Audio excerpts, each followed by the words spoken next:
3 days after my meeting with Steve Barrett, I was on a mainliner 300, starting a new phase of the saucer investigation.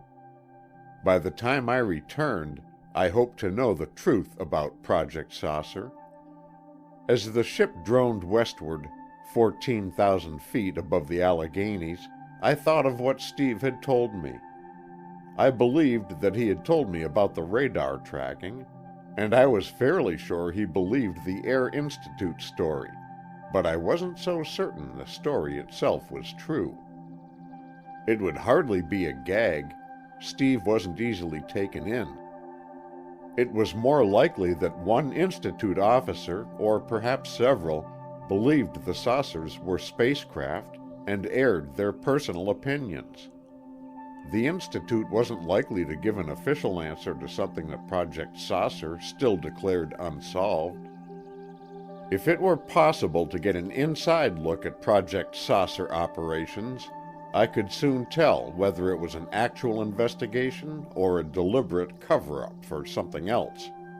Whichever it was, the wall of official secrecy still hid it. As a formality, I had called the Pentagon again and asked to talk with some of the project officers. As I expected, I was turned down. The only alternative was to dig out the story by talking with pilots and others who had been quizzed by project teams. I had several leads, and True had arranged some interviews for me. My first stop was Chicago, where I met an airline official and 2 commercial pilots. I saw the pilots first. Since they both talked in confidence, I will not use their right names. One, a Midwesterner I already knew, I'll call Pete Farrell. The other, a wartime instructor, Art Green. Pete was about 31, stocky, blue-eyed, with a pleasant, intelligent face. Art Green was a little older, a lean, sunburned, restless man, with an emphatic voice. Pete had served with the Air Force during the war. He was now part owner of a flying school, also a pilot in the Air National Guard. Green was working for an air charter service. We met at the Palmer House. Art Green didn't need much prompting to talk about Project Saucer. After reporting a disk seen during a West Coast flight, he had been thoroughly grilled by a Project Saucer team. "They practically took me apart," he said irritably. "They've got a lot of trick questions. Some of them are figured out to trip up anybody faking a story. The way they worked on me, you'd think I'd committed a murder. Then they tried to sell me on the idea I'd seen a balloon, or maybe a plane, with the sun shining on it when it banged. I told them to go to the devil. I knew what I saw. After 17 years, I've got enough sense to tell a ship or a balloon when I see it." "Did they believe you?" I asked him. "If they did, they didn't let on. 2 of them acted as if they thought I was nuts. The other guy, I think he was Air Force intelligence, acted decent. He said not to get steamed up about the aeromedical boys. It was their job to screen out the crackpots. And on top of that, I found out later the FBI had checked up on me to find out if I was a liar or a screwball. They went around to my boss, people in my neighborhood, even the pilots in my outfit. My outfit's still razzing me. I wouldn't report another saucer if one flew through my cockpit." Pete Farrell hadn't encountered any Project Saucer teams personally, but he had some interesting angles. Some of the information had come from commercial and private pilots in the Midwest, part of it through National Guard contacts. "I can tell you one thing," Pete said. "Guard pilots got the same order as the Air Force. If we saw anything peculiar flying around, we were to do our damnedest to identify it." "What about trying to bring one down? I've heard that was in one order."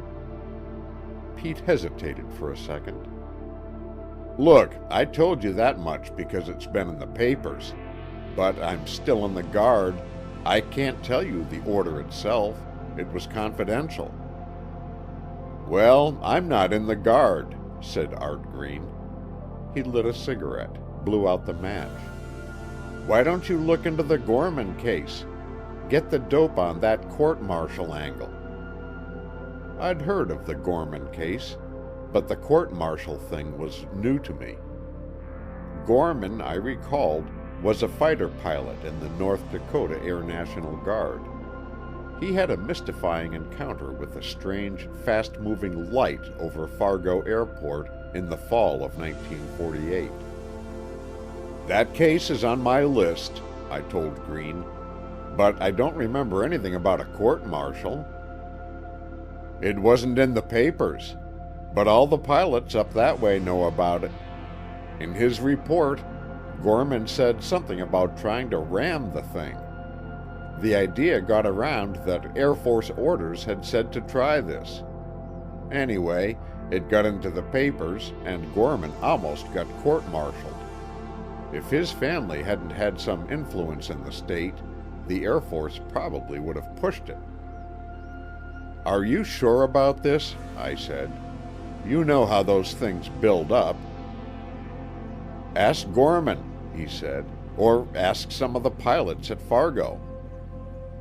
Before I left them, Green double-checked my report on his sighting, which Hilton had forwarded. As in the majority of cases, he had seen just one disk. It had hovered at a very high altitude, gleaming in the sun, then had suddenly accelerated and raced off to the north. "I couldn't tell its size or speed," said Green, "but if it was as high as I think, it must have been pretty big." Pete told me later that Green believed the disk had been at least 20 miles high, because it was well above the clouds at 30,000 feet. "It's kind of hard to believe," said Pete. "The thing would have to be a lot bigger than a B-29, and the speed over 2,000 miles an hour." "You know what they said about the Mantell saucer," I reminded him. "Some of the Godman Field people said it was at least 300 feet in diameter." "I've heard it was twice that," said Pete. "You know any Kentucky National Guard pilots?" I asked. "One or two," said Pete, "but they couldn't tell me anything. It was hushed up too fast." That evening I talked with the airline official, whom I knew well enough to call by his first name. I put it to him bluntly. "Dick, if you're under orders not to talk, just tell me. I'm trying to find out whether Project Saucer has muzzled airline pilots." "You mean the ones who've sighted things? Perhaps in a few cases. But most of the pilots know what happened to Captain Emil Smith on United and those Eastern pilots. They keep still so they won't be laughed at. Also, the airlines don't like their pilots to talk for publication." "I've heard of several cases," I said, "where Air Force intelligence is supposed to have warned pilots to keep mum. 2 of the reports came pretty straight." He made a gesture. "That could be. I'm not denying that airline pilots, and that includes ours, see these things all the time. They've been sighted on the Seattle-Alaska route and between Anchorage and Japan. I know of several saucers that pilots have seen between Honolulu and the mainland. Check with Pan American. You'll find their pilots have seen them too." "What happens to those reports?" "They go to operations," said Dick. "Of course, if something really important happens, the pilot may radio the tower before he lands. Then the CAA gets word to the Air Force, and they rush some intelligence officers to quiz the pilots. If it's not too hot, they'd come from right field, regular Project Saucer teams. Otherwise, they'd send the nearest intelligence officers to take over temporarily." I asked him if he'd ever been in on one of these sessions. Dick said he hadn't. But a couple of pilots talked to me later. They said these Air Force men seemed quite upset about it. They pounced on everything these boys said about the thing's appearance, how it maneuvered, and so on. What do your pilots think the saucers are? Dick gave me a slightly ironic grin. Why ask me? Captain Blake says you've been getting it firsthand. I wasn't pulling a fast one, I protested. We're not going to quote actual names or sources unless people okay it. Sure, I know that, said Dick, but you've got the answer already.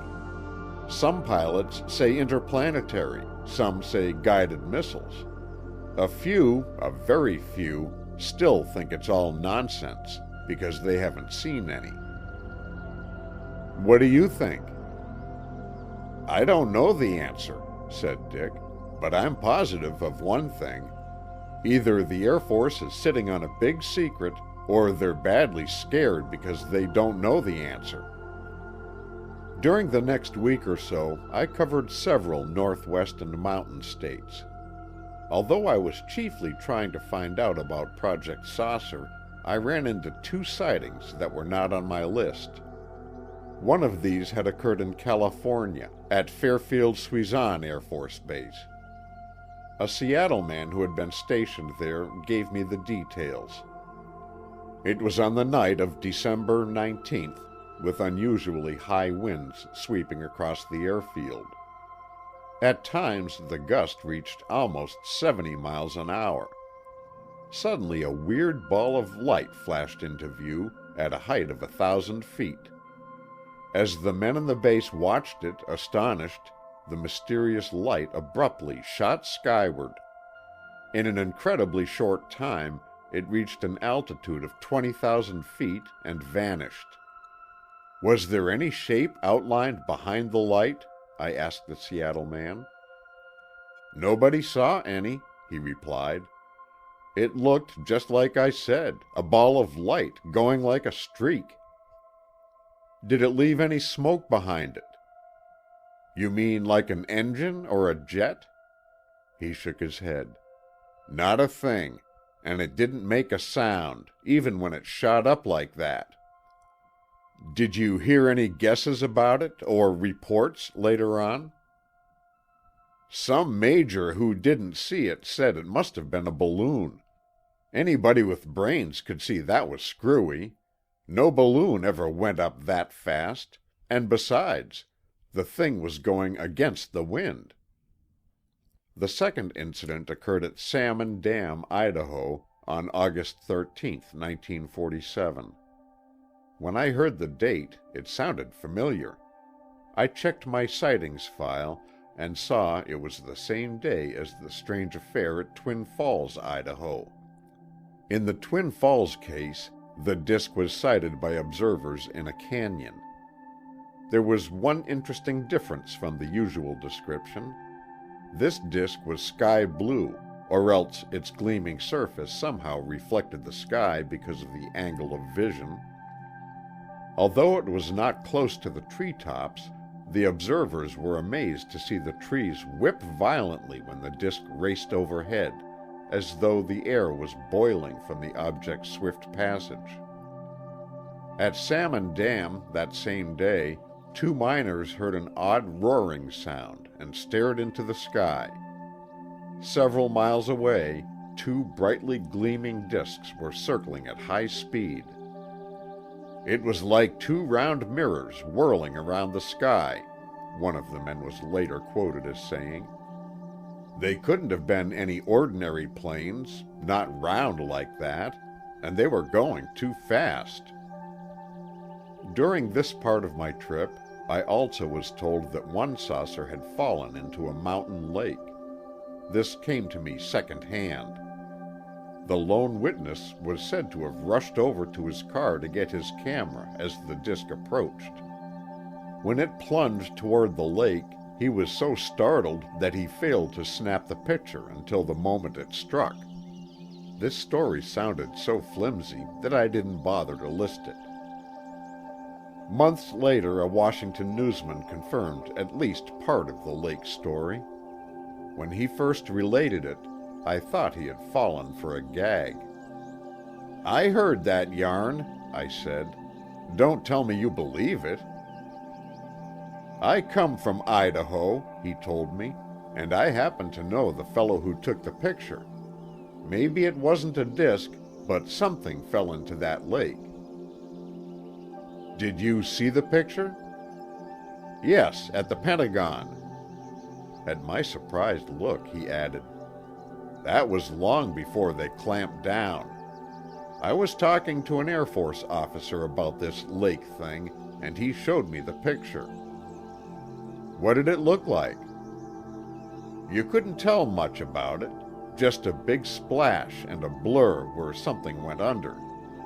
Maybe a magnifying glass would bring it out, but I didn't get a chance to try it." It was early in 1950 when he told me this.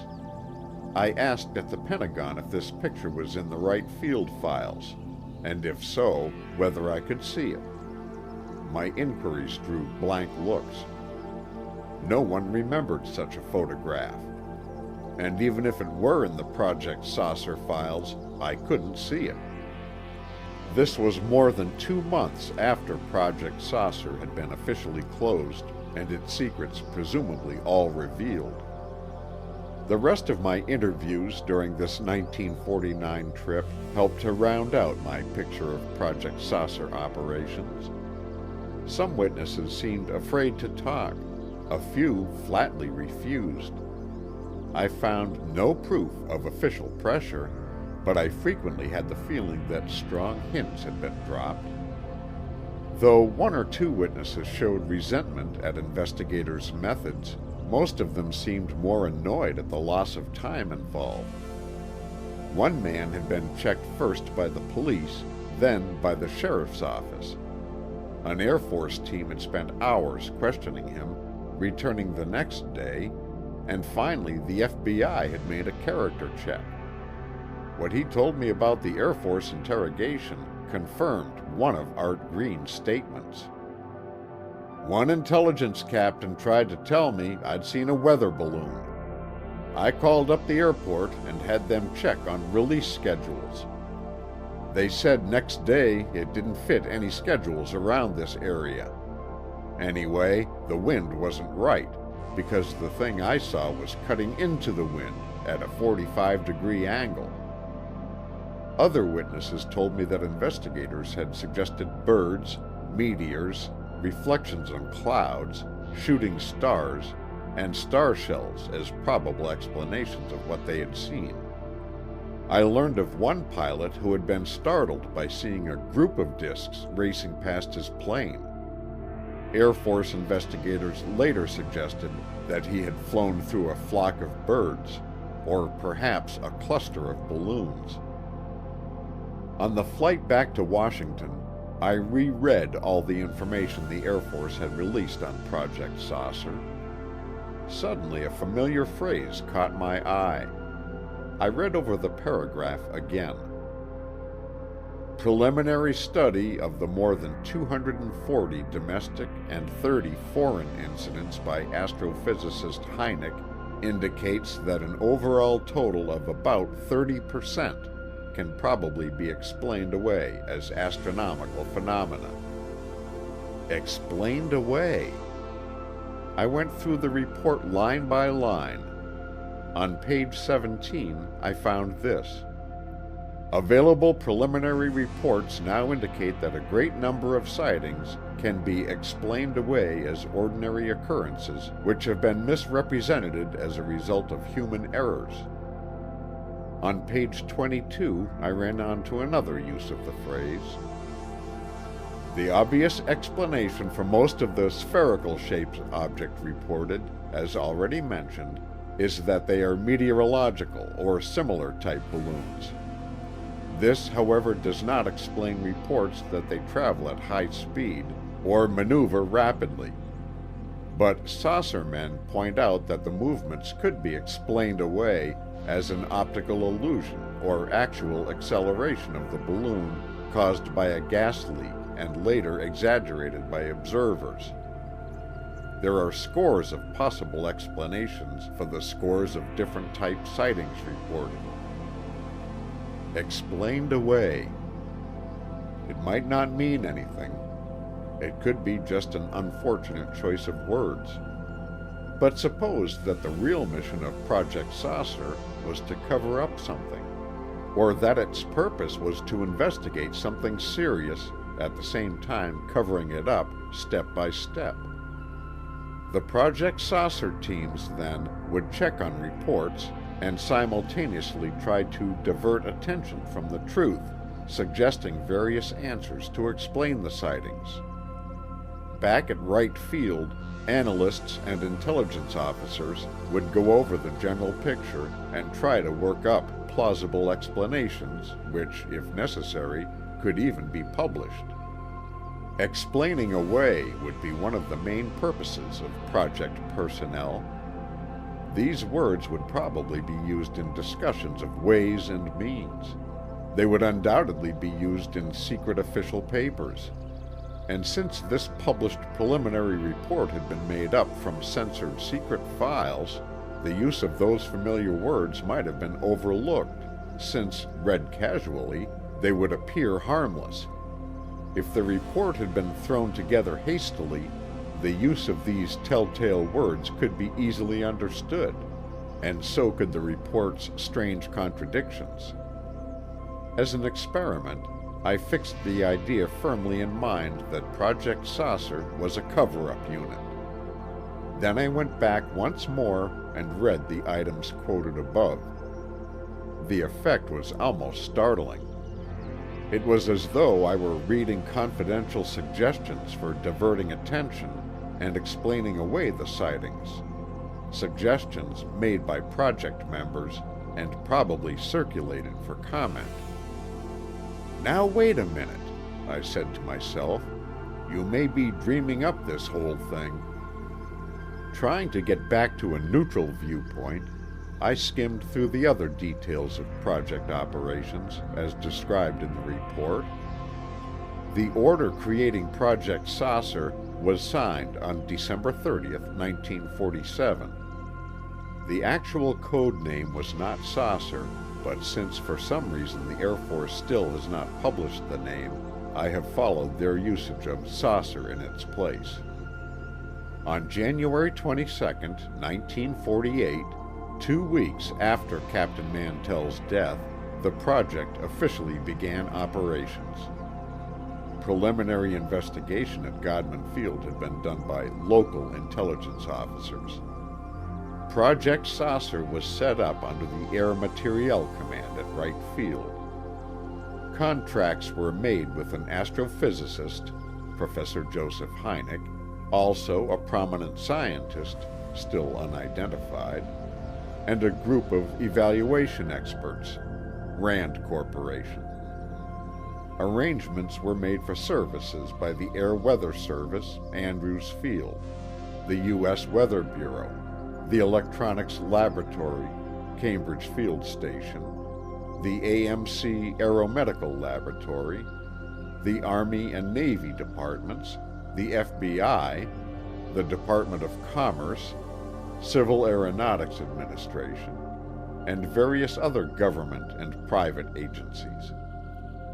In addition, the services of rocket experts, guided missile authorities, space travel planners, and others in the defense services or assigned to them were made available as desired. Under the heading, "How Incidents Are Investigated," the Project Saucer report says, "But the hoaxes and crank letters in reality play a small part in Project Saucer. Actually, it is a serious scientific business of constant investigation, analysis, and evaluation which thus far has yielded evidence pointing to the conclusion that much of the saucer scare is no scare at all, but can be attributed to astronomical phenomena, to conventional aerial objects, to hallucinations, and to mass psychology. but the mere existence of some yet unidentified flying objects necessitates a constant vigilance on the part of Project Saucer personnel and the civilian population. Investigation is greatly stepped up when observers report incidents as soon as possible to the nearest military installation or to Headquarters AMC direct.